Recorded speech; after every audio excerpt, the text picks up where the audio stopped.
Oh, hello, and welcome to Ardente Rigamortis. I'm Review Cultist. I am Mikey. The U stands for evil. And I'm the gamer in yellow. And we're here to discuss those internet stories, most creepy and most pasta, and be critically silly doing it. Tonight we have, continuing Ichor, Revelery. So, Revelery, of course, is on Ichor's website under the submitted files, or under the submitted tag. We don't really know who the author is because, again, it's by admin, so they didn't think to put somebody's name there. It's kind of weird because, like, I've noticed a bunch of, like, in the comments of some of these stories that we've been doing, where like we haven't been able to find the admin. I find the author later by like reading through the comments. As like one of them like ends it like starts commenting on it. So it's like it's just sort of weird that like they aren't crediting the authors of these stories that are being submitted. Yeah, I really don't know why. Yeah. Because like they get the information and they put it in here, and I get that the admin is the person that is uploading it, but someone sent it to the Ichor Falls website for it to be uploaded. Yeah. So you figured they would be like at the end of it written by so and so. Yeah. Like that's all they have to type in. Yeah. And it's not even like that they don't do this at all. Like I've seen Ichor Falls submitted stories where we do get the person who wrote the story. It's just might weird. Be because in the story that was sent, they themselves typed out by so and so at the end. It might be because all they do is Control A, Control V. Sorry, Control A, Control C, Control V to post these. Yeah, but not actually going in and manually doing things. I don't know. Yeah, that's fair. I'm not an admin. I don't know. Regardless, though, we should continue with the rundown, or we should do the rundown for this story. So you can check the Revelery at Ichor Falls website, or you can just listen to us, or do both. So yeah, Revelery. It's done up. This will be a first for me. I'm doing my rundown by the numbered chapters. I do in quotes because there's like 1, 2, 3, 4, and 5, and 6, and 7. Oh, the last time we did a story in this exact layout, no one did it. So I'm like, fuck it, I'll just put all my notes down and not worry about it. Of course you did. No, I didn't do any of my other notes on like by the numbers. I'm for my rundown. I decided to do it by the numbers. Okay, gotcha. So starting with 1, in the darkness of her room, Avery is watching strange shapes form in the fluctuating shadows of her room. Wow, that's double thing. Anyways, she eventually turns over and faces her boyfriend, Mike, who smells. And I really thought you were going to say that E stands for evil. God damn it. And he also does really smell. Yes. He smells like the stench of ages. It smells like the universe. Exactly. All the smells.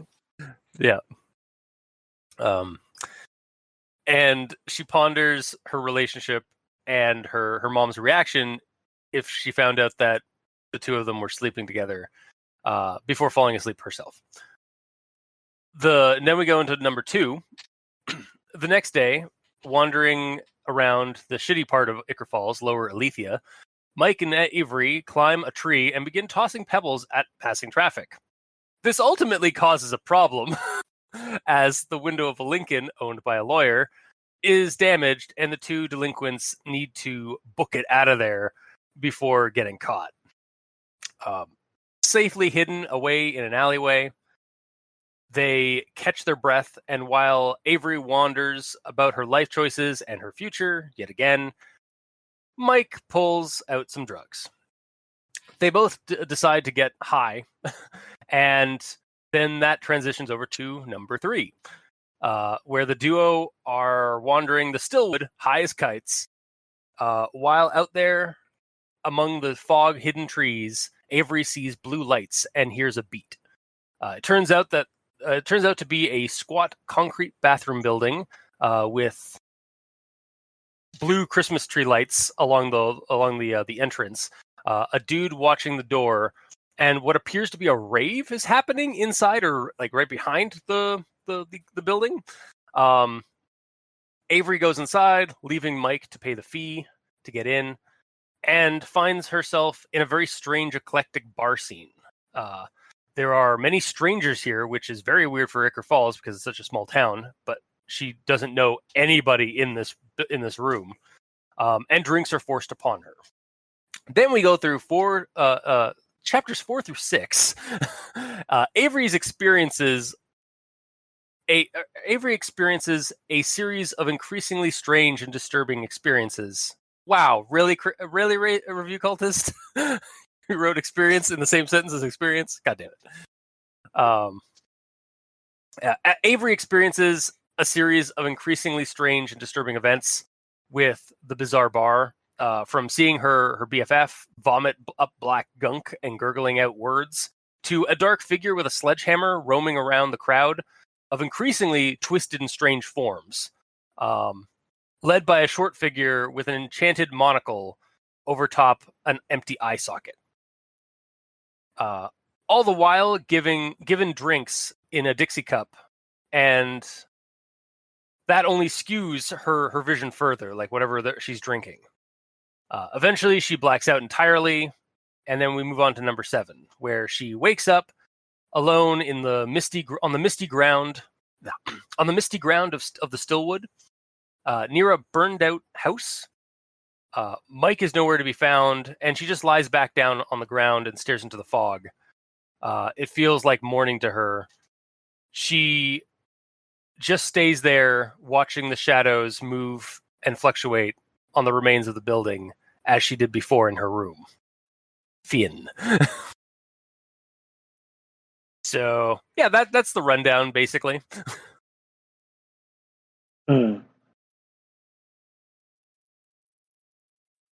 So I guess we will move on to everyone tolerates the grammar inquisitions at this point, and I have a couple. The shapes undulated and swam, never keeping a form for longer than a second.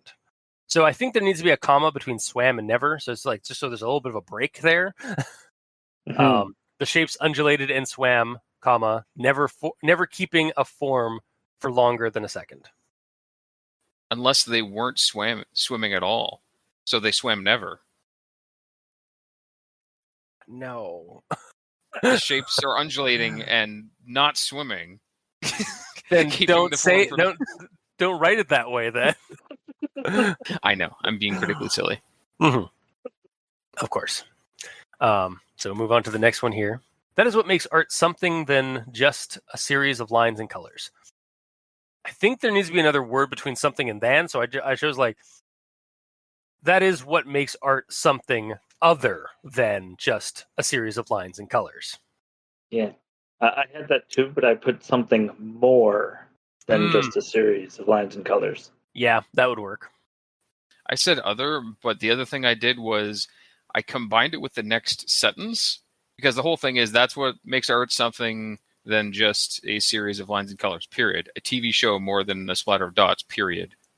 Like, it's talking about the same sort of thing, so you might as well connect them to that's what makes art something other than just a series of lines and colors or a TV show more than a splatter of dots. Yeah. I can get that behind that. Also, I had something about the TV show a sentence as well. For some reason, I thought there should maybe be a comma between show and more, but I don't think that anymore. Like, maybe that was just like I was like digging too deep, like for a grammar thing here. Because it's like, for some reason, a TV show more than a splatter of dots just seemed like it didn't. Maybe you're fixing it actually has improved it because it's included as part of a larger sentence. Yeah. But also, I think there's a word. I think a word is used wrong or used incorrectly here to give it the proper analogy. I think it's trying to get across with a TV show more than a splatter of dots. I think maybe it should say a TV show on a screen more than a splatter of dots. Just because like the show itself isn't what would be a splatter of dots, but it would be the pixels on a TV screen. Well, yeah, because it's talking about visualization of what you're seeing with the content. You wouldn't be seeing behind the scenes them making it. I don't know. Like I guess for like just some additional clarity, I feel like it should have been had like on the screen. like a TV show is more than a splatter of dots? Well, it's saying like that's what makes art something. That's what makes art and TV show something. It's talking about the same thing. I know. I this might be. I might be lounging on the nitpick nook right now. Not really, because the whole reason I combined that sentence into the previous one is because on its own that sentence is weird. I mean, I get what they're trying to get across, but it's like, yeah, I don't know. It was bugging me. Yes. I wanted a little bit more clarity, I guess, with the TV show thing, because it's like a TV show isn't just a splatter of dots. Technically, it's the screen that you're watching the TV show on that's giving the screen splatter itself dots. Is a bunch of dots, though. Yeah, because it's a pic. Yeah, but then add fucking the screen part. That's what I'm trying to get across. Maybe just remove show. Yeah, maybe a TV screen more than a splatter of dots. Yeah. Maybe, yeah. Or just a TV itself, like a TV more than a splatter. No, because no, that wouldn't make sense. Because I don't know, like that again. This is where the nitpick note comes in. This is where I start pushing the chair or pushing the couch back in. Because like it's the screen. Because like you're watching the screen with all the pixels. Like that's the splatter of dots. Yeah, not the TV itself. I've never been confused about that. I know. I'm being very nitpicky apparently. Fair enough. Regardless, that sentence is weird. Yeah, I'll move on. The eyes are the window of the soul, also the first thing to decay. It had occurred to Avery that Alethea would have been the town's eyes. These italics, man. The worst! So the eyes are the window of the soul, and then it goes to, in italics, also the first thing to decay. And this story does. I did notice that one. I did too. Like I read the story like from the site, and then like pulled my notes for this one because I was like, are there any italics? There are. Okay. Like I was searching out the italics because of this. Like, and this story has a number of them where it's like they're using it for like a thought process, like from Avery, or like just like as a separate voice or thought in her head than what she's describing around her. And it's like, I don't know if it's maybe just the website for it, but like the italics are way too subtle for this story. So like I feel like maybe use simple brackets between like use brackets around these sentences that are supposed to be like thought processes, just to sort of help separate them or differentiate them from like the rest of the story. Yeah, like when I'm looking at my notes here, I'm typing in Times New Roman because I'm a basic bitch, and I just typed another word beside a word, and I put one of them to italics and one to not, and you can actually see the difference, like pretty clearly. So I think just the font they picked is IS for italics. Yeah, unfortunately, Arial is like a default on most websites, and I think that's probably what it is. It's like, or like sans serif is the is usually a default format for most websites. So but yeah, and like even if you want to keep the italics, like have the italics inside the brackets just to further on like differentiate it as a thought, like a separate thought from the rest of the story. But I think italic underline is the cleanest way of doing it. Maybe, I don't know. I never liked underline personally, but that's also that might just be like a personal opinion on underlining in stories. Or italic bold. Regardless, two of them have to be used. Italic on its own sucks. Yeah, agreed. But I'll move on here.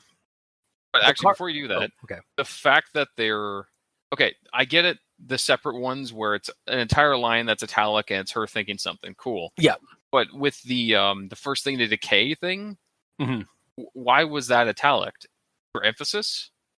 So she, but not from because what I got on this story, like this is like a secondary thought that's popping up in her head, like the eyes are the windows to the soul, like that's like part of it, and then there's like another voice in her head saying also the more macabre, like more morbid, like thought process, like voice in her head is saying also the first thing to decay, like just like a separate like voice in her head, because like we all get those. At least I get those where like something like, or I'll like be thinking something pleasant and then a morbid voice will just pop in my head and like try and twist what I just thought.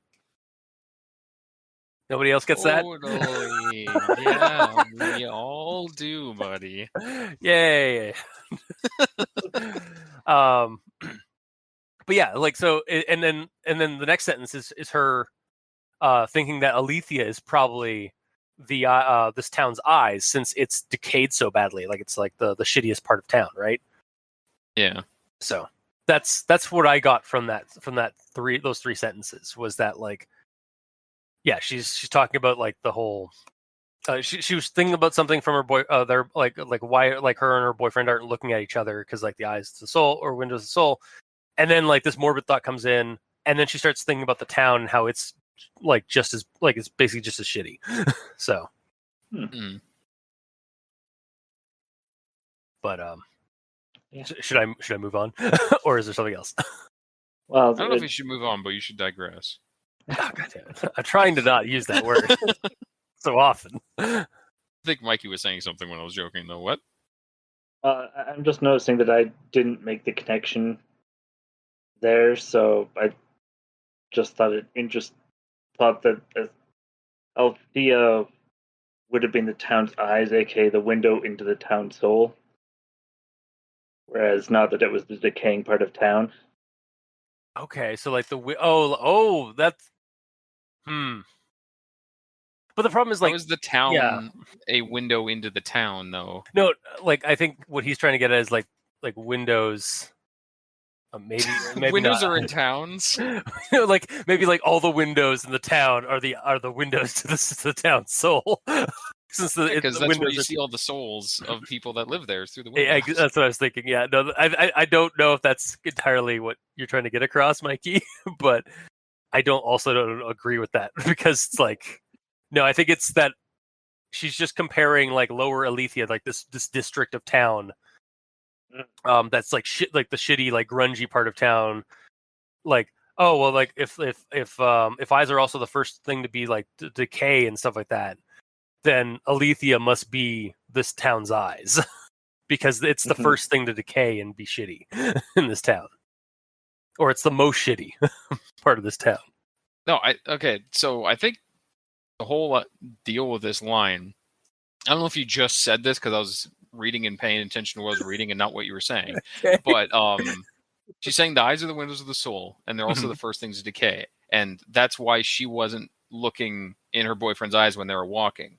And it occurred to her that Alethea is the town's eyes because she also doesn't want to look at the town. Because the town's shitty. That's not what that's not what I brought up, but that's also a really valid, like, idea for, like, interpretation. Personally, like, I think that's what she means. I like that one. Like, I don't like. I still like my item where it's like Alethea is just like the shittiest part of town. Therefore, it's like eyes. It's the first to decay.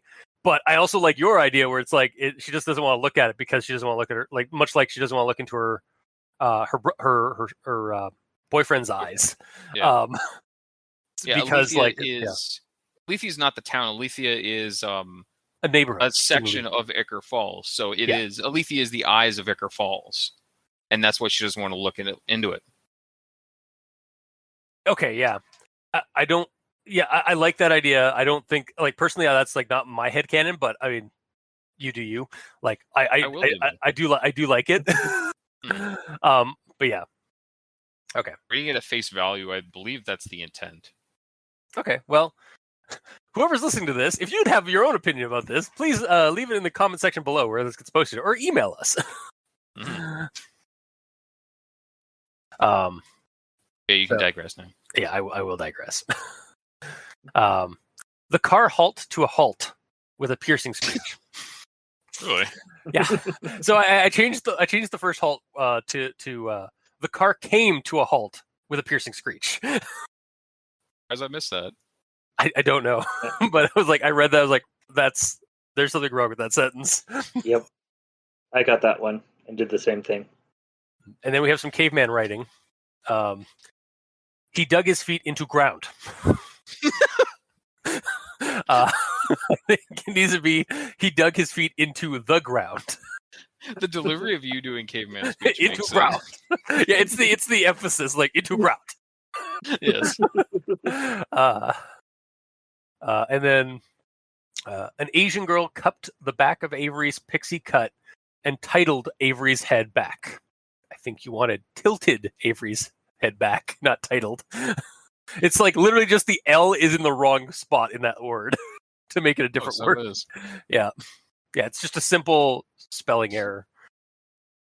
But moving on to the next one, which is also a simple typo. The girl took Avery by the hand and lead her to the bar. So I think it needs to be and led her to the bar. Just get rid of that A in lead. Which technically is also led, how you spell lead.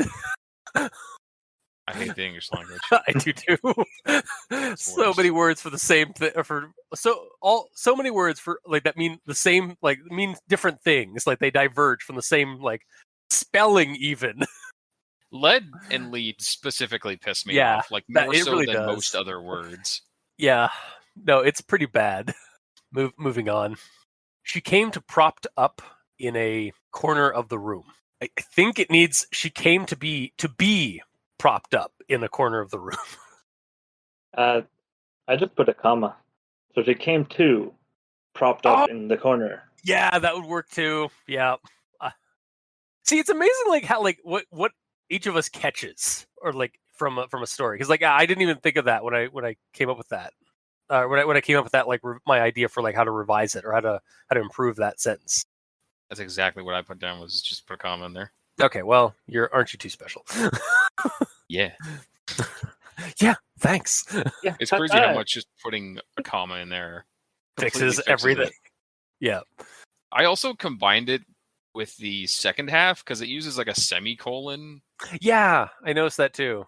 What I didn't write down what was after the semicolon though. So the quote is, "She came to propped up in corner of room." Caveman speech here. Oh wait, hang on. Is it?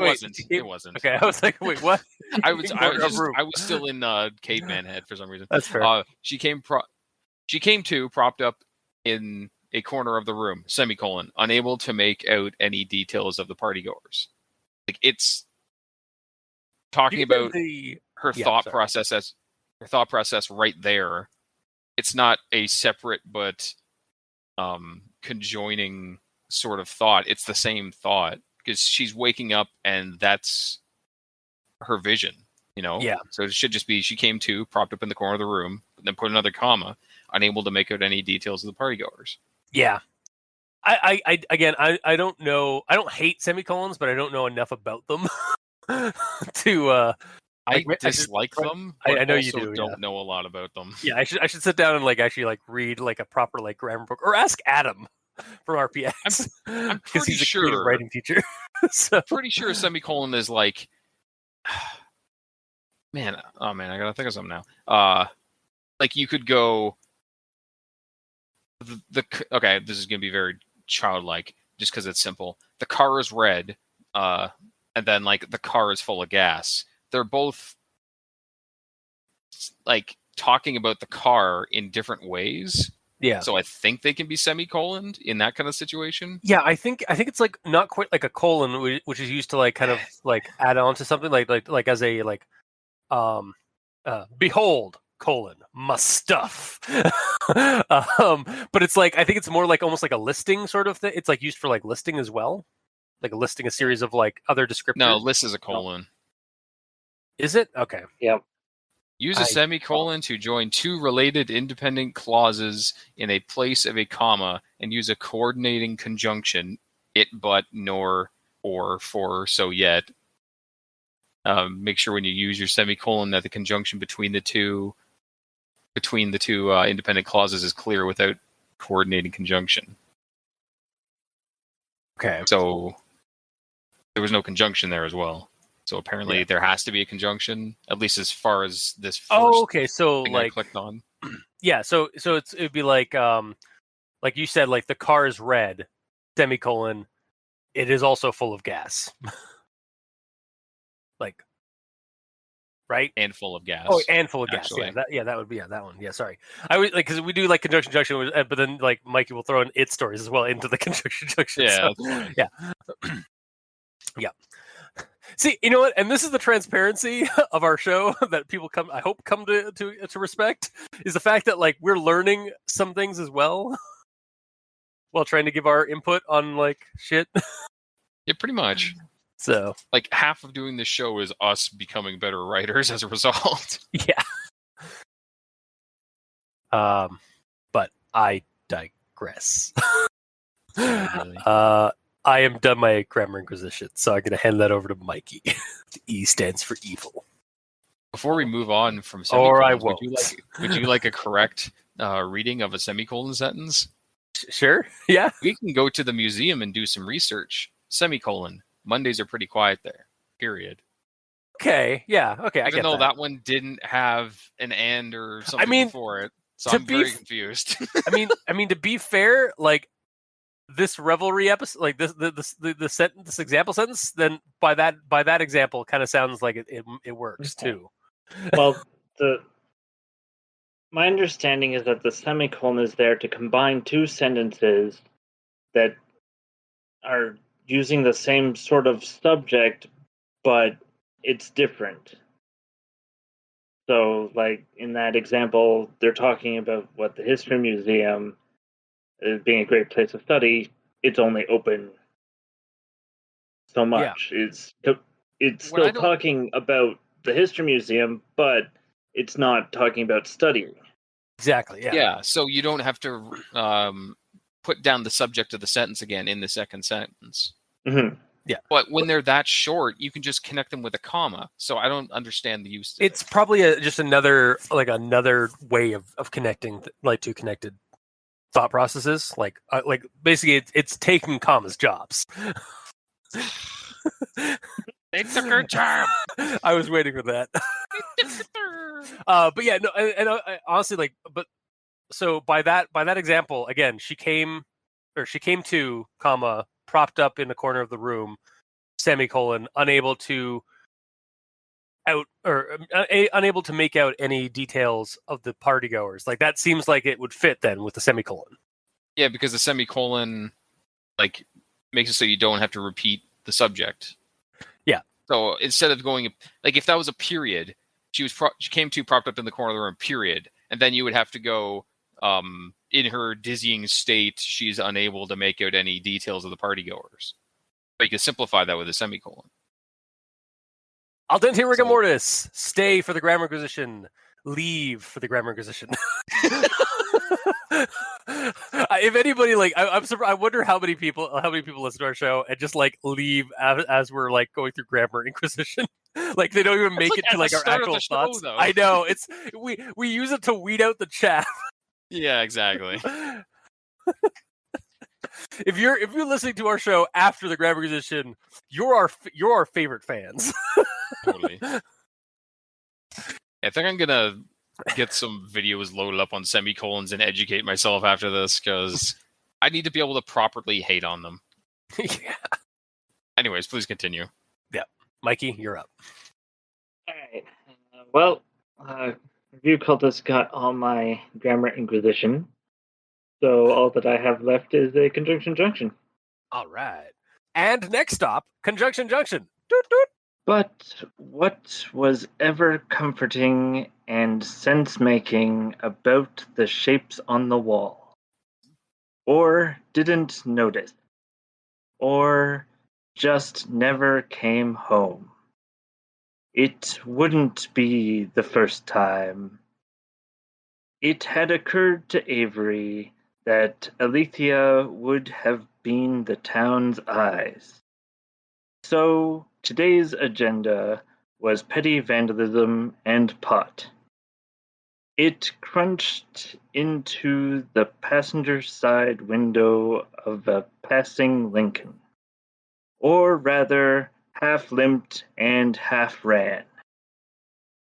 It's typically where the kids who have good ACT scores and no money go. It was so unsettling, she swore to never do it again. It was frothy and sweet. It blurred around the edges. It had been a fad in Elysia to adopt Chinese children. It might have mattered if she noticed before, but it certainly didn't matter now. It streamed from her mouth and down the front of her over her swelling belly. It hung out from under her decaying shirt. It reminded Avery of the town hall's facade. Its inhalations shook the room. Its great gnarled head slowly panned the room, considering. Finn. I'd just like to correct you a little bit. So when you said facade, it's actually facade. Yeah, I didn't want to interrupt him. Yeah, exactly. I didn't want to interrupt you in the middle of it. And for those unaware and uneducated in the matter, Mikey does these conjunction junctions and its stories and such to highlight all the sentences in the story that start with words that they shouldn't, which are generally its, ands, buts, and the like. There's always better words to use to make your sentences sound more flowery, and as usual, most stories don't. Mm-hmm. At least creepypastas. Yes. Because we get it. Like, everyone falls into those, I've done it. those traps. Yes. But is that all you got for conjunction junction, Mikey? Yep. Okay. All right, I meant grammar inquisition. Sorry, not conjunction. I was going to say, I'm pretty sure he stopped. Yeah, exactly. Sorry. Yeah. All right. Then, Gamer, you're up. Okay. So I'm going to read the end of a paragraph and the start of another. This is about halfway through one of the sentences. Sometimes she could recognize the shape, period, a person, period, a hat. Or sorry, a person, period, a bat, period, other, period. And then it jumps down to the next line. And people recognize patterns, period. That is what the eyes do, period. That is what makes art, blah, blah, blah, blah, blah.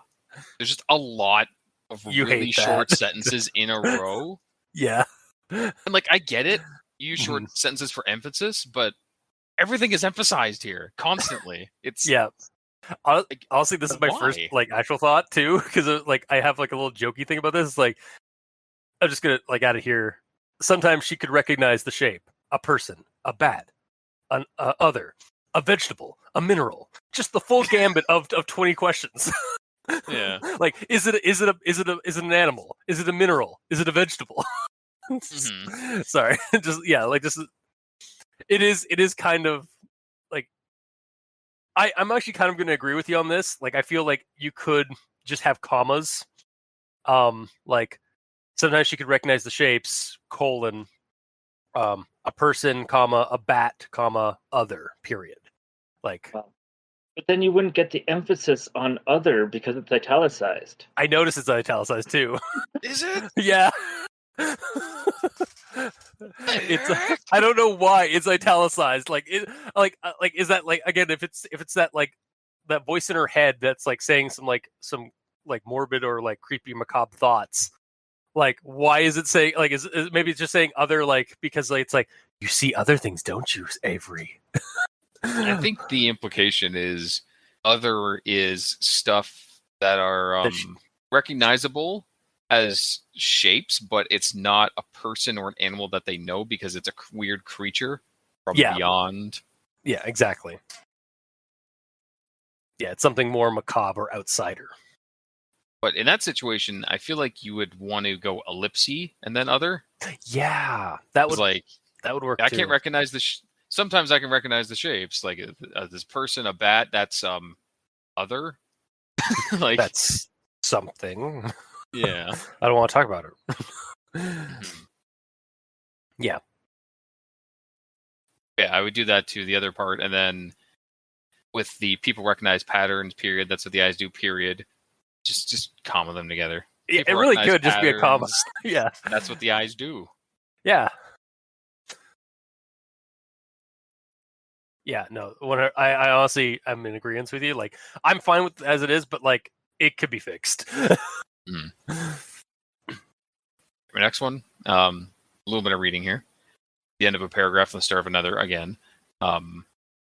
Hence, Mike, king of romantics, whose idea of a great night is rolling over and watching Quantum Leap after sex, period. New paragraph. Can't afford college or nursing school, period. Could probably get a scholarship to the mortuary school outside of town, dash, best case scenario, period. It's typically where the kids who have good ACT scores and no money go, period. Barring an incident or Major Barrett shutting down the women's clinic, comma, that is, period. Otherwise, comma, she could see herself in a trailer with Mike and his grandmother on the southwest end. So the reason I read all that is because until it got to otherwise she could, I thought the whole thing was talking about Mike. Yeah. And that's why I started it with the end of the previous paragraph. Because, like, yeah, it's a new paragraph, but that hasn't stopped stories before from bridging the same subject from paragraph to paragraph. Yeah. So, and there was no new target listed for all these words. So I'm like, okay, I guess this is Mike. Yeah, like his thoughts and goals. Yeah, there is something in the character story building for the side character. Nope. Okay. Yeah. Yeah, there is something in the story where like I couldn't describe it, but it was the best way I could describe it is that it's like skimmed and disjointed in some parts. Like things just kind of happen. Mm-hmm. Like out of like again, like this, and this is a good example of it. Like she's talking about her her sex life with her boyfriend. So how's your sex life? Yeah. And then suddenly we're talking. She's musing about her own like future and like her life now, like in like her future. And it's like I guess they are kind of connected in that like she think like she's like thing is like, well, I can't really afford schooling or like get like or schooling or anything like that. So I guess I'm just gonna end up like with Mike, with his grandma in a trailer park outside of town. Mm-hmm. Like they're kind of connected in a way, like, but like they are two separate topics, and that's why they're on two separate paragraphs. Honestly, when you switched over to the two paragraph, like switched between the paragraphs, in my head I was just like, no, those are two separate. And then honestly, what I was picking up is like, those are really long sentences, it seems. But then no. They weren't really that long. They were just seeming longer because I was taking time to list commas, periods, and dashes. Yeah. But, yeah, it's like the segues or transitions between like paragraphs are like really kind of disjointed in this story to me, it seems. But that's like the best way I can describe like how I was feeling about like reading the story. It was like sometimes like when I'd like when I'd switch over to another paragraph, I'd be like, okay, we're here now. All right. Yeah. Just this whole thing would make a lot more sense if on the paragraph swap, instead of it just going can't afford college or nursing school, just go like I can't afford college or nursing school. Because then it's going back to the person that has been speaking in first person. Like the subject of the whole thing. Yeah. Or Avery can't, or because like is it done in third person or first person? The story. No, it's done in third person because like at the very beginning, like darkness descended on Avery like a wave. Yeah. So yeah, it is done like in third big person. Thought. Is this italicized? I'm literally double checking to make sure too. Not. Okay, good. But some of it should be. Yeah, some of it. Yeah, exactly. It should be. Because this is all. Because this is all a thought. Yeah, I know. Yeah, that really should be a fucking like. Yeah, it totally should be. That's kind of BS, actually. Yep. Quantum also, Leap got italicized. Quantum Leap is italicized. Again, like, don't do italicized like for every thing like that. Quantum Leap require probably for me. I would want like either I would want like quotations over around it because it's a title of a product or of a franchise or of a show. So there needs to be more like symbols for things because even that, like, yes, we all understand that if you put quotes around a title of something, that's why. But quotes are also for saying that this person Yeah. said words. Yeah. We need to fix the English language. No, it's broken. We're never gonna. We need to switch so over many, to. Look at all Let's the just switch symbols to on my Esperanto. keyboard, and most of them aren't used. Because they have their own specific function. Uh-huh. Yeah, English language was a mistake. Review Cultist 2021. Mm-hmm. Just gonna put that on a t-shirt. There you go. So we can move on from that. Okay. Oh, are you done your grammar acquisition then? Or done that one? Okay. Yeah. Okay. Oh, it was. Yeah. Sorry. Continue. Can I move to the next one? Yes. Okay, yes. cool. Continue. Yeah. Okay. She shoved against the boy's bar chest, slick with perspiration and burning cold. It does say bar chest, not bear it says chest. Bar chest. Yeah. It says Fuck. Bar. I totally missed that one. I got one. Yeah. But yeah, it's bare chest. Yep. And that's BEAR. Because he's a bear. His chest was as big as a bar. No. Yeah, that's it for my grammar in yellow. Okay. So I guess we'll move on to actual thoughts. Just going to sweep this 20 questions comment out of the way. Move on to the next one. They climbed a tree in front of the parking garage and skipped pebbles over the hoods of oncoming cars. Wow. That's a pretty shitty pastime, I gotta say, as a driver. Fuck these kids. Glad karma comes to bite them in the ass later. Mm-hmm. I mean, what do you expect, man? They're in LA. No, they're not. Oh, yeah, they are. They're Lower Athens. Lower Aletheia. It's not Lower Athens. Oh, sorry, I saw Athens on my on my. Oh, I'll get here. to that. I'll get to Athens in a minute. But yeah, you're right. They are in LA. God damn it. Nothing against LA. I'm sure there are nice parts of LA. At least it's not Detroit. That's literally Ohio's. I think that's literally an Ohio or a Cleveland motto. At least we're not Detroit. That's a pretty hard burn. Yeah. Moving on though, actually to something that happens right after they're throwing rocks at cars, at oncoming cars. It's just like, what the fuck? Yeah, that was my whole comment. It's just like, wow, these kids are shitty. They should feel bad. Yeah. But moving on to this one here. Yeah. It's that douchebag with the goatee, the one with the realty office. Mike slid out of the tree and hit the ground running. Didn't make sense not to live for fun. Your brain gets smart, but your head gets dumb. So much to do, so much to see. So what's wrong with taking the back street? Sorry, I got a little smashed in the mouth there. Apparently. As soon as I read Mike slid out of the tree and hit the ground running, I started singing the lyrics to Smash Mouth, All Star. Awesome. I approve. Yeah. All right. Anyway, moving on. So we get to this comment here actually about the Athens thing.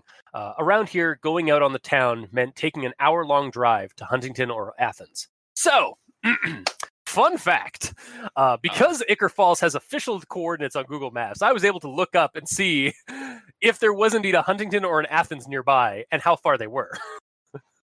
So, Huntington, West Virginia is about 30 minutes one way to the falls. Okay. And Athens, Ohio is just over an hour away, one way. Now there is an Athens, West Virginia, but it's well over 2 hours away in in the other direction. So,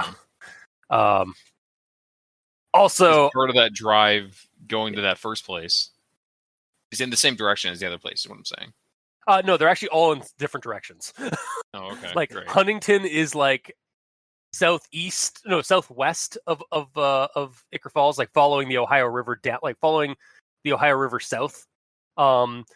Athens, Ohio is up in the north end of the where the two states meet, basically.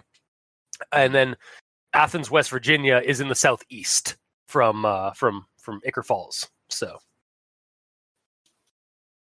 But also, I just have to say this. I love when I Google mapped Huntington, West Virginia. The photos, like, you know how like sometimes like in Google Maps they'll show like kind of like a photo of the town, or like something like a photo taken in the town, and then like the town's name and like the coordinates and like attractions and all that kind of stuff. Yeah. I like how the photo popped up for Huntington is a haunted house attraction.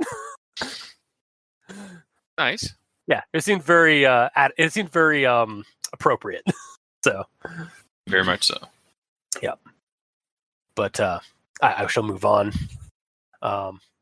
Can't afford. So I'm gonna basically just reread the sentence that you read earlier about but you had a problem with it. Can't afford college or nursing school. Could probably get a scholarship to the mortuary school outside of town. Best case scenario. It's typically where the kids who have good ACT scores and no money go. This is actually a really nice nod to a previous story we covered on in the Ichor Falls submitted stories, which was Victoria, which takes place at the mortuary school outside of Ichor Falls. Oh, well, hot damn. Yeah, that was a nice nod. So I almost wonder if like these are the same authors, maybe, or maybe they're just the author of this story is a fan of that one. Actually, maybe I should check to see which one. Who wrote? Did somebody? Do we know who wrote Victoria?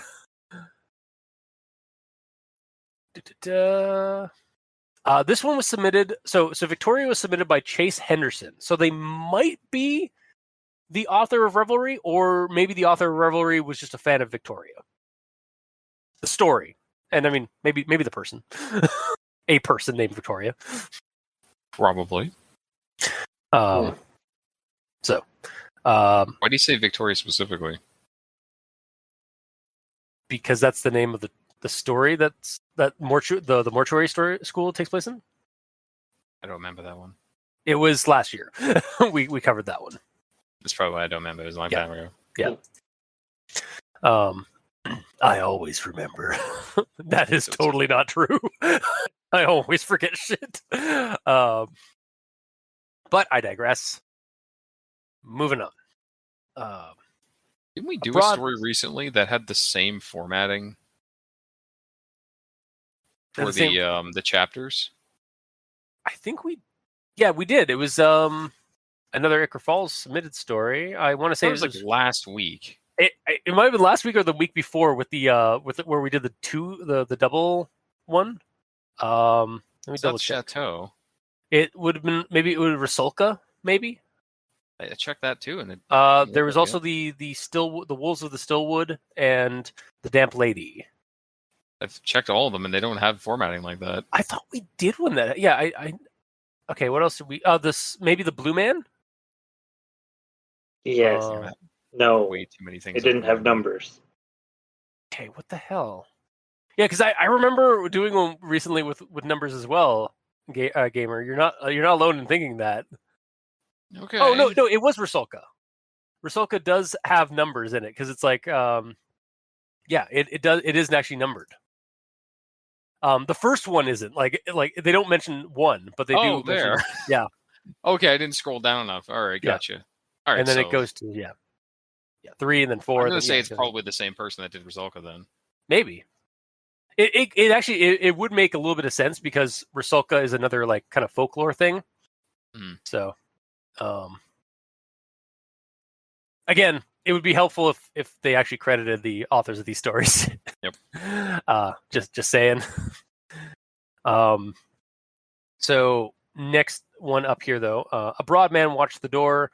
He worked his fingers under his red cap and considered their approach. So, kind of almost not quite right away, but like as the story progressed, I kind of started seeing some details that led me to kind of come to the conclusion that these are fairy folk. Like Willow of the Wisp was mentioned with the blue Christmas lights, like in the fog. The bouncer with a red cap. A red cap is literally a mischievous, unseelie fairy creature or goblin. A strange, and then as when Avery goes into the restroom and ends up in a bar of a very eclectic sort of like mix of like old school, but with like some like newer stuff also kind of added in. It definitely felt like just like the fairy folk are just vibing in the modern age. Like they're just this is another story that we're doing where like the fairy folk are ensnaring people with their shenanigans. Similar to what was the Fey Hollow. Also something that a commenter mentioned, and I actually just confirmed it. Let me just find out who the commenter was, so I can properly credit them at least. Xavier Brentwood, in the comments, mentioned that Avery means King of the Elves, and I just Googled the etymology of Avery and to confirm it, and yeah, it literally means ruler of elves. So thought that was a nice touch to the whole like adding like with the whole like fairy aesthetic that's going on in the story. And speaking of the bar and like the bar scene that Avery finds herself in, so we got this comment here, or this quote here. The room stretched forever. The stalls were replaced with a mahogany bar with no end in sight. Paper lanterns cast red and blue and green lights over a rave. So the way this bar scene is described, so on top of like the whole fairy folk aesthetic that's kind of going on, I could legitimately see this being a Sci-Fi Channel production movie. Like this is exactly the kind of set that would appear in a like postmodern fairy tale / like urban fantasy or like alien western that like pops out of the Sci-Fi Channel or what have you, like Defiance or even like Tin Man, where it's like they're just basically using a familiar set, but they're like changing it up and making kind of like newy, or like kind of like they're making it kind of eclectic and almost like I don't use this word in a kind of like negative tone, but like kind of hipstery, like where it's like all like wood paneling, but then there's paper lanterns and stuff like that. And there's a jukebox, and it just feels very much like something like a Sci-Fi Channel production set would use. So I could actually I started seeing the story almost in that kind of, like I was watching a movie, or like that was like all the sets and stuff of that of like a Sci-Fi Channel production. Yeah. So they're making it more modern. Yeah. Yeah, basically the fairy folk are glamoring it all up to be as like to kind of make it look modern. They got to be hip like the kids are. Yeah. And speaking of that, the next thing is actually about the music that's mentioned in the story. Like a jukebox belted out a hybrid of techno dance beats and Victorian formals. God damn, does that not sound awesome to me? Like it sounds kind of like I kind of imagine it being similar to like electro swing, which is like old timey 1920s like jazz and like swinger, or like kind of like swinging music, like at like one of the 1920s like speakeasies kind of music, but given like electronic flair. So yeah, a techno dance beat, but with like violins and older instruments, like kind of, or like more traditional instruments used, to give it sort of like it gives me like that's the kind of retro future music I'm here for. Like I'd love to like listen to that kind of music. Probably find some online. You never know. I'm sure you could. I was actually like last night I was like looking up on Bandcamp. It's like seeing if I could find like something like this. Have that playing in the background while you're reading it. Yeah. So I'll see if I can find. I wasn't able to fully like find one, but I'm sure if I looked a little bit harder, I could find it. The story does mention that one of the songs might have been Dance Macabre. Yeah, so I just got to find a Dance Macabre techno beat or techno dance version. I couldn't find one, so. Oddly enough, I know Dance Macabre. I don't think I've ever heard. I don't know if I've ever heard the song. Like I'm aware of it, but I don't think I've ever heard it. But I might have to remedy that in the future. Now that I've totally outed myself as a hipster for liking this kind of music, like all this kind of like hipstery kind of stuff that this bar has, I'm just gonna. It's fine. We all have flaws. Yeah, exactly. I'm joking. I know. Where am I? I got a question for you guys, because this next one kind of confused me. I was able to keep up with the story for the most part, but as is sometimes the case with like a Ichor Falls story, somebody writes something that I just don't fully understand. The purple half moons under his eyes hid his irises. So I'm not sure what that means visually. Like initially I thought he looks really tired. Is that what it is? Okay. And his eyes are closed. Maybe. Okay. That I was thinking they were like he had like half moon, like purple half moon tattoos under his eyes, like on his cheeks. Or like you took it literally. Yeah, and but then it said it was like it hit his irises. So I was like, is it that distracting those tattoos, or like is it maybe like a masquerade mask of some kind? That's like no, it's okay. Now that you pointed it out, I was like, I feel stupid. I feel really dumb. Well, it does say it hit his irises, so it might just be like he has like makeup on. Yeah. So his lower eyelid, well, probably both, maybe just lower, I don't know, or maybe actually painted purple. Maybe. Or they could just be like really like so they're so dark that they're looking purple. Or maybe he's just been punched a couple of times, so he's got like some shiners. It's entirely possible. But how would that hide his irises? Maybe because like they're puffed up, so like you can't even really see his eyes. Like his eyes are like just shut so much. Maybe. Like it's the eyelid. It's the lower eyelid. Yeah. Yeah, but he'd have to be looking down. I don't know. His eyes are closed. Yeah, I think it's just that his eyes are closed. Like maybe like it's just a very flowery way of saying that his eyes are kind of bruised up or like really tired to the point where he doesn't even have his eyes open. I don't know.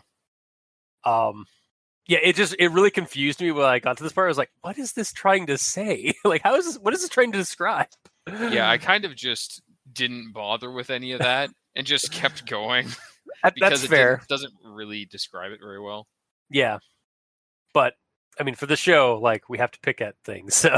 Yes. Yeah. However, before you continue, I have a note on this kind of, but also the next sentence. Okay. Because it's, a pale boy eyed her beside the jukebox. The purple half moons under his eyes hid his irises. He reached from across the room and pulled her towards him. His name was Dulcim. And I mean, like he's in the Street Fighter circuit. Yeah, of course. Like, I mean, honestly, I would not be put it past him. It's like he just like, extendo arms and just grabbed her. But at the same time, I think it's like more or less like, "Come here, child," like kind of like seducing her to come to him. Like, come to me, child. Gaze, yeah, exactly. Gaze was like, well, his puffed up eye gaze, where you can't even see. It kind of ruins like that. It kind of the descriptions are kind of counteracting each other here. Yeah, like the previous line should be describing a very clear mental image of what this guy's face and his glare looks like, considering it was strong enough to pull her across the room. Yeah, but the best we got is a guy that just got the shit kicked out of him. And he's still trying to like, but because he's like a fake creature, he's still able to like glare at her and like pull her in like magically or like seductively. Yeah. It's like look into my bruised eyes, look into my shiners. Just imagine this puffed up eyes, like these like eyelids. It's like look at me, Avery. Now I know what you're drawing. God, dude, yeah. Leaning on the bar, my God, badass, but it's like bleeding. Yeah, exactly. Both eyes are just puffed up. They're just like, they're super puffed up. It's just like he just got the shit kicked out of him. Yeah. It's like, what's up? How you doing? There's a girl next to him, like cleaning off the blood off of her hands because she just beat the shit out of him. Yeah, exactly. It's Avery, or it's the Chinese girl, or it's Avery's friend. Yeah, exactly. Yeah, Sarah. We'll get to that in a second. I'm going to move on. Okay, I'm going to move on. Okay. I just want to note that I also envisioned a super long arm reaching across the room too. Yeah, I'm glad we both got there. Yeah, I didn't even register that, honestly. Like I kind of just like I was too infatuated with the purple moon, half moon under his eyes that I just like completely read over that other sentence. Like I just like she's just there next to him. The other kind of funny way to do it is, well, funny / horrifying in a way. Is like he's just leaning there. He just reaches out and like Darth Vader force chokes her and just drags her across the room. Yeah, exactly. I find your lack of faith disturbing. Scorpion from Mortal Kombat, get over here. Yeah. Or actually, no, sorry. I find your lack of fae disturbing. Norse. Sorry. But yeah, get over here. Just gets impaled by a kunai on a chain and just gets pulled back over there. That's why she's in such a daze. She's just like, it's the fatality. She's just perpetually in the fatality moment. Yeah, there you go. Oh, just can't God. remember the combination to finish her off. Exactly. He does it wrong. That's why they start dancing with each other. What? Friendship. Yeah, exactly. All right, moving on. The techno beat had dropped from the music. A haunting fiddle melody howled from a live band. She wasn't sure, but the song might have been Dance Macabre. Icy fingers danced under her shirt on the small of her back. She shoved against the boy's bare chest, slick with perspiration and burning cold. Damn you, Winter Court! This is now the second story we've done where the Unseelie has where we're dealing with the Unseelie's machinations on poor foolish mortals that have stumbled onto their machinations and in their entrapments. At least this is a small scale machination. It's not a big machination. Those are bad for you. Yeah, that I hate you. Only if you're loving it, though. God damn it! God fucking damn it! I was like, what the fuck are you saying? Oh, that's a fucking McDonald's reference, you son of a bitch. Okay, fair enough. Yeah, no, it's just like this is like the second story now that we've read in like in so many weeks that have dealt with like the Unseelie entrapping people. We got one where it was kids. Now we got teens. It's like we're slowly. Yeah, exactly. We're slowly going. Yeah, we're slowly going. I kind of wanted like now like see if we can find like a story that like has like Unseelie entrapping like some adult people, and then like an elderly person. And then after that, an Unseelie team of Ghostbusters. Yeah, clearly, yes. Yeah, that's. I'm just gonna write these stories myself. Yeah, I'm just gonna be my own, be the change I want to see. Mm-hmm. But yeah, I just like, wow, we got another Unseelie Court story popping up here. And for those not in the know, Unseelie is basically like the evil like dark fairies of winter in fairy folklore. Versus the Seelie Court, which is the summer court, which is like the more they're still not good, like but they're better fairies, or they're more like kind of literally and like metaphorically they are warmer more warmer fairies. Yeah. But they're no less dangerous and lethal in most lore. So don't fuck with fairies. And don't fuck fairies, because that's also a problem. But I digress. Do you know from personal experience? I've heard stories. How would you know that? Oh, okay. Fair enough. Yeah. So we get to this one here. She ran frantically for the exit. The room was spinning again.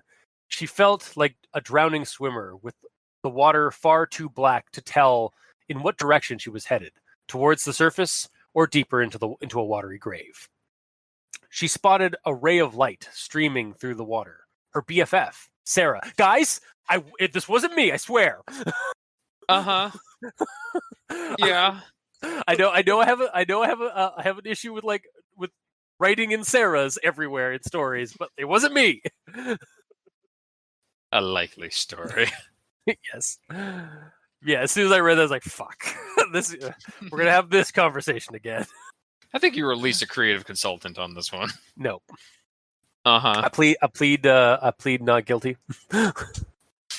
Sure, you would. Mm-hmm. I would. And then my final actual thought here. Avery jerked awake and bolted upright, her brain adrift in a sea of hangover. She grunted and looked around. Mike was nowhere in sight. Most considerate thing he's ever done. She lay back down. The mists were too thick to see the sky, but it felt like morning. She watched shadows dance on the foundations of a burned-out house. And I think the moral of this story is, don't do drugs, kids. Also, stay the fuck out of the Stillwood. Like, legitimately, like, as soon as, this happened, like, earlier, but, like, as soon as, like, it mentioned them, like, her and Mike, like, high as kites, walking around through the Stillwood, I was just like, what are you fucking doing? Like, I know we have a story, but, like, god damn it, like, this town needs to learn to put, like, a barbed wire fence around the Stillwood. But if they did that, they wouldn't be able to feed the king. That's true, yeah. But it's like, these are kids though, from the town. Like, they know the stories. And again, I get it. Like, from the other point of view, it's like, I mean, I'm fine with it. I get it because this is a story. Otherwise, we wouldn't have, like, we need shit heels like this. Otherwise, we wouldn't have a story. But god damn, you think somebody in this town would learn just to avoid the Stillwood like the plague? Hell no. No, clearly not. Especially since, like, they do this on the regular. Like, there must be like wood park trails sort of like that go into the Stillwood, right? Yeah, because they walk through it. They're not just going through randomly. There's also like the squat concrete building. Like, I pictured it as kind of like a utility building, like just like a like some national parks or like public parks or like provincial parks have, where it's just like basically it's a restroom that people can use like on the side of a trail. Yeah, I envision like the little bathrooms that are at like the beach and shit. Yeah, exactly. Like those little like small like concrete buildings that they use, like that they'll build like as an establishment or something like that. Yeah. I mean, like from what I've seen of like of woods of like parks in the States, like it's the same kind of thing. Like they do the same thing with like their national parks and such. So, but yeah, that's really the end of my thoughts. It's just like, wow. So the moral of the story is, don't do drugs, kids, and stay out of the Stillwood. Because you never know what you're going to get. It's either the Stillwood King, a Rusalka, or wolves that aren't wolves, or fairy folk are taking up residence. But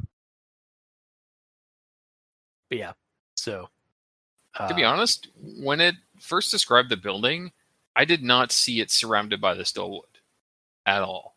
Well, the thing about the story is it does mention that like this, it is covered like everything, like the Stillwood is just encased in this fog that they can like that she can't see any of the trees that are at wrong angles to her. Yeah, but she also said like, okay, well, my problem is it was disconnected for me between her saying I've wandered through the Stillwood High multiple times. That was disconnected from their final location. Oh, okay. So maybe they wandered through the Stillwood, came out of the Stillwood, and then they're back in town. I gotcha. Yeah, that could be it. Like it could be just like because again, it is kind of weird that like while they do have those like little like utility like sheds or like a restroom like house or whatever, or like a restroom building. They're generally like closer to the edge of the forest, not deep in the forest. So, yeah. So maybe they're wandering high in the woods and they just end up like on the tree line or on the outskirts. Yeah. Maybe they just ended up back at a trailhead. That's fair. But yeah, that's still regardless though. Like stay out of the Stillwood. Don't go in the Stillwood, guys. Like, just a bad time. I mean, I know I'm probably going to end up doing it when I go down to Ichor Falls next year. Well, it was nice knowing you. Yep. Can I have your Xbox before you go? No, you may not. You're not coming back. I don't care. I'm leaving it for the Nice cultist. Oh, okay. That's fair. But I digress. And in fact, I hand over the torch over to Mikey. These stands for evil for your actual thoughts.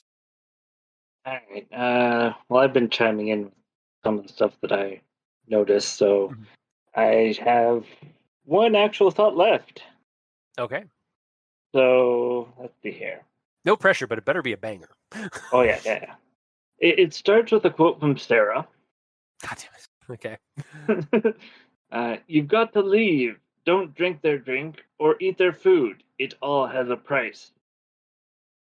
But she's been drinking since she got there, as evidenced by this quote.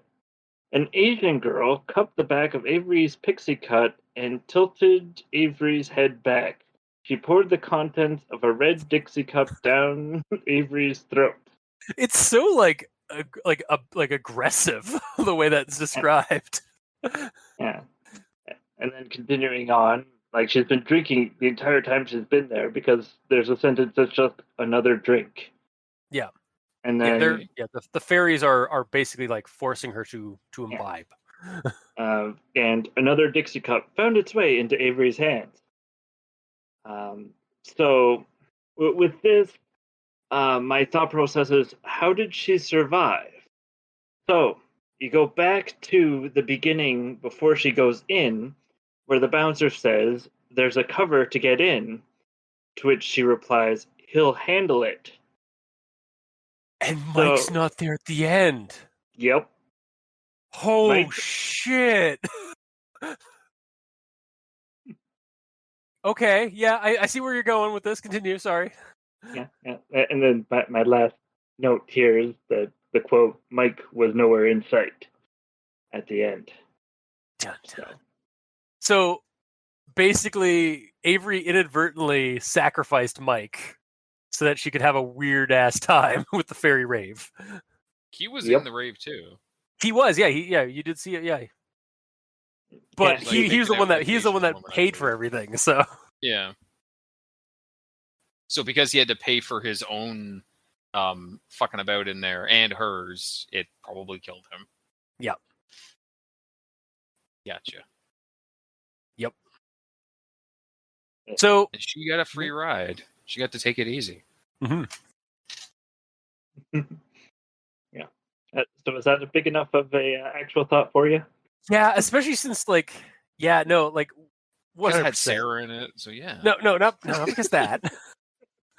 I was trying to figure out what aside from the moral of the story is just don't do drugs, kids. I was also trying to think by the end of the story, it's what was accomplished here? She just wakes up from a weird from a hangover, and her friend her boyfriend's gone, and she just lays back and watches the shadows. So it kind of comes full circle that she's watching the shadows again. But I was you just kind of gave me the reason why, gave me kind of a conclusion to the story. Is no, she went on this mad trip, and because she didn't pay for it, she got out. She was able to escape it. Mm-hmm. It makes sense now. It wasn't just because honestly, this could have been just a drug-filled trip that she had, mm-hmm. or it could have actually been fairy folk that they had spirited her away. But if it's a fairy folk thing, there needs to be a reason how she escaped, because they don't generally just let you escape. But you just explained why they let her escape, because they got a sacrifice. They got their due. So. Yep. Thank you, Mikey. You're welcome. And that's the end of my Axel thought. All right, gamer. All right. So, pretty early on, it says she closed her eyes and the shapes kept dancing on the backs of her eyelids. So, that early on, I was wondering what the story is even going to be about, and I was wondering if this was going to be a creepypasta about the meaning of the weird looping shapes that we, or maybe just I, get when you shut your eyes. No, I get that too. Yeah. Oh yeah, I was wondering if it was going to go into that or not. It didn't, but yeah, it might be an interesting writing cue. Yeah, that might be when you shut your eyes, it's that's some weird field that you don't normally see through your normal vision. Yeah, so it's especially when you're, because when you shut your eyes and look at a light, so suddenly everything goes orange, and there's little shadows and stuff or little shapes in there as well. Mm-hmm. Or when you close your eyes really tight, you start kind of getting weird the I guess because like blood is pumping through the vein, like little veins in your eyes and stuff like that. Like you start seeing like even weirder stuff. Yeah. That could be an interesting.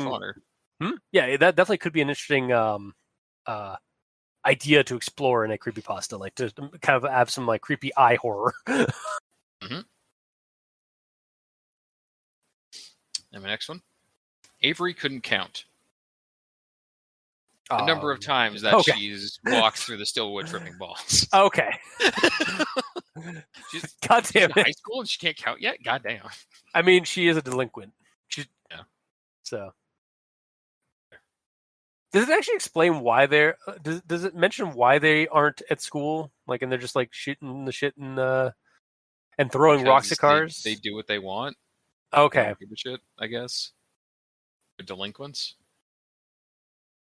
I thought there was it's a weekend. I don't know. It could be any reason. Yeah, I thought there was like I thought they even mentioned like why they weren't at school, but like they didn't say why they weren't at school. So it mentions why they're not in school, but it doesn't say why they're not in school. Yeah, well, it mentions that they aren't like that school's out, but they don't mention why it's out. I think is what I meant. Yeah, no school today to fill the void. So it's just it could just be the weekend. Yup. And then just read my final thoughts to see if it's kind of not really. Yeah, basically. I was also like that's for me like this story has again like. This story has two outcomes that, like, depending on your opinion on it, like, or like depending on your viewpoint of it, like, it could either be that, like, yeah, she was almost spirited away by fairies, unlike and Mike paid the ultimate price, like Mikey brought up, or this, like, she just woke up from a bad drug trip. Mm-hmm. So, and that's all I got until final thoughts. Okay. So I guess we'll move on to final thoughts. So I liked a lot of the stuff that like the details and stuff the story was throwing at us. Parts of it sort of just pass by really quick and are kind of disjointed. Like I was bringing up, like I don't know how to fully articulate what's wrong with it. But for some reason, there seemed like there was something wrong with the story in terms of like how things were progressing and how things were happening. However, that might honestly just be like a facet that was explored to try and give you the sense of being intoxicated. Like the person that we're kind of living through in the story. It could all, and in that it could all be, this story could have all just been a drug trip, like a bad trip that she had in the woods, or it might have been like me and Mikey kind of also proposed that this was actually like these were actually the fairy folk, and they just stumbled upon and were almost spirited away by fairy ravers. So it's sort of up in the air. It leaves that for like the reader to kind of formulate their own idea on that. I partially recommend this story for like just all the cool weirdness that is in the story, but like otherwise there's might be some work that needs to be done on the story. I can't fully articulate it. Like even as I was reading it, I was like, I know there's something wrong with this, but I don't know how to fix it, or I don't know why, and I don't know how to fix it. So. Yeah, regardless, I'm gonna partially recommend it just for like all the weird and cool visuals that we got. So, Mikey, the Instance of Evil. Yeah. I also enjoyed the interesting visualizations that you get because whether it be an outstretched arm halfway across the room. Mm-hmm. Right, I know this isn't like accurate, but like for some reason I was trying to remember what Dhalsim does says when he does that arm thing, and for some reason all I kept thinking was Sonic Boom. I was like, wait, that's the Rock character. So I just imagine Dhalsim doing the exactly, it's Guile. But I imagine I just imagine like Dhalsim doing like the arm stretch and it's like Sonic Boom, like just like the like they've got the wrong voice asset on the sprite. I don't think he says anything, honestly. That's just the range of his punches and kicks. Yeah, like his he does yoga fire for like the fire thing, but he doesn't do like yoga grab. No. So it's I just for some reason I felt like he needed he had a voice like a line there, and it was the wrong line that I was envisioning. Sorry. Excellent. Yeah. Sorry, I didn't mean to cut you off there. And then the other visual of the the management with the monocle. Yeah. And the eye that blinked was... on the monocle. Yeah. Like that's some good visualization right there. Like, and then as we've talked, there's two ways. Either this is a drug trip, or it is actually the fairy folk, because Mike disappears. Yeah. So overall, I'm going to give this a partial recommendation. Fair. And Gamer? Well, for me, first and foremost, of course, drugs are bad. Okay. You shouldn't do drugs because they're bad. It's a bad thing to do drugs because they're bad. But yeah, in all seriousness, really wasn't into this one, honestly. It didn't really introduce anything supernatural, at least to me. Fair. Or even horror, to be honest. Because yeah, in that situation, being unable to like believe your own eyes of what you're seeing, yeah, that's terrifying. But it's all self-inflicted. Like, she's the one taking the drugs and everything. Compare this to like an Ichor Falls story about a mundane serial killer who goes around town killing all the Sarahs. Like, that's a scarier and more believable thing that actually could exist. Is that a story? No, I was just winging a story. Yet. It's one I'm going to write because I'm tired of hearing all these Sarah stories that you're writing. So I'm just going to kill all the Sarahs. Yeah, then there'll be none left in town. The Sarah Slayer. Yeah. If you try to write an Ichor Falls story about Sarah, it's like, no, this has to be in the past. It can't be past my story because I killed all of them in mine. Wow. Yeah. To me, this one is basically just another form of a traditional video game creepypasta where it all happens in the game, in related to video games, but in this, it all happens in her own head and none of it is in the real world. At least the drugs will have some health issues that affect her in the long run, but it's still basically the same outcome. It's all behind the screen and it doesn't affect you directly. All in all, I can't really recommend it. I didn't care for the characters, plot, motives, creep value, or the outcome of the story, to be perfectly honest. Mm-hmm. And I personally don't feel like it needs to be an Ichor Falls story, because it could take place literally in any small town. Even with all the like creepy visuals and stuff, like some of it was kind of okay, but you're not going to sell me just on gore porn, basically, because that's what I saw this as. Like, its only quote-unquote redeeming thing it was doing was showing gore porn to the reader under the guise of it being a drug-fueled haze, or maybe not, but who knows. Yeah. One way that it could be fixed, not the gore porn, but the just the outcome of it. Gore porn might be the wrong word, but it doesn't matter. Yeah, I'm trying to I don't know where you're getting gore porn in the story. There's no gore in the story, really. Well, gore, the visualization, like, grossness. Yeah, it's visceral horror. Like, yeah, there you go. Yeah. But if by the end of it, Avery got home or pulled out her phone, tried calling her boyfriend, and he wouldn't pick up, and she went to his house and he didn't come home, and then it segues to like a month later they never found his body or anything like that, then okay, something happened. But even in that situation, it could have been he also just got lost in his drug-fueled haze, got eaten by a bear or something, and he's gone. And like, got eaten by the wolves. There's nothing that ties it directly down to there's nothing that ties it directly down to it being supernatural at all. Yeah. So I really wasn't into it. Okay.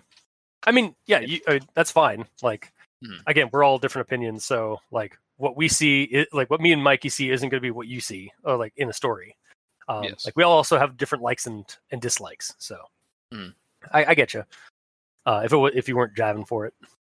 Yep. All right. So two partial recommendations and one non-recommendation for this one. So that was this week's episode. If you like what you heard, or if you didn't, leave us a comment in the comment section below where this gets posted, whether it be on Podbean, Facebook, YouTube, or Tumblr. You can also leave us messages on Twitter. Mikey is at the E stands for evil. The Gamer in Yellow is at the Gamer in Yellow, but without that W because his name is very long. And I'm at Review Cultist. You can also send us emails at aldenterigamortis@gmail.com. That's ALDENTERIGAMORTAS@gmail.com. Where you can also leave us suggestions for other creepypastas you'd like us to discuss on the show. like SCPs, also cryptids. Send us what you want us to look at, and we'll throw it onto the show. And if you'd like to help support the show financially, you can go to Patreon. Look up Al Dente Rigor Mortis on Patreon and select the backer tier you'd like to support us at. We currently have $2 and $5 tier with special episodes, early access, extra content. To our patrons that are already helping support the show, thank you guys immensely. You're helping keep those hosting bills at bay, and as always, we very much appreciate that. And to our listeners and the authors of these stories, thank you immensely, because without your listenership, it would be like just talking into the void. And without your stories, creating them and sharing them online, we really wouldn't have much of a show because we'd have nothing to talk about. So thank you. Until next time, I have been your host, Review Cultist. Mikey, the E stands for evil. And I'm the gamer in yellow. And for the end of Ichor Fall 2021, this has been Al Dente Rigor Mortis. Sleep well.